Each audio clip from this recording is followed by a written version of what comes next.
Guys, મારા બ્લોગની અંદર તમારું સ્વાગત છે। આજે હું તમને બતાવું અમારા ફાર્મની અંદર આની વચ્ચે સોરી આવશે અને અહીંયા ડીજે લાઇટ પણ આવશે।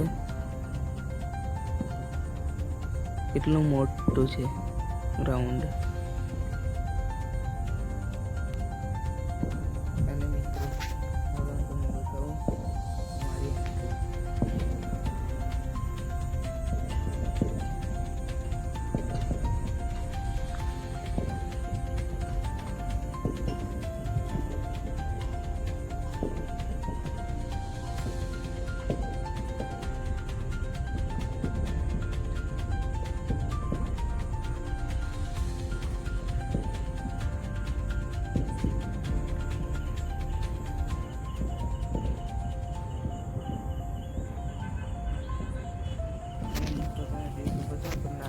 बताऊँ એટલે કે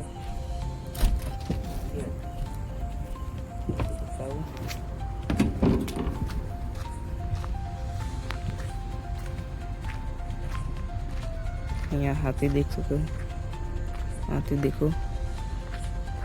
अभी मेरे को पीछे जाना पड़ेगा, मैं आपको दिखाता हूँ।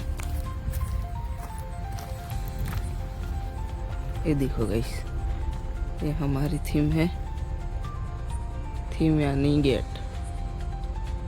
જોઈ શકો છો અને અહીંયા હાથી પણ છે।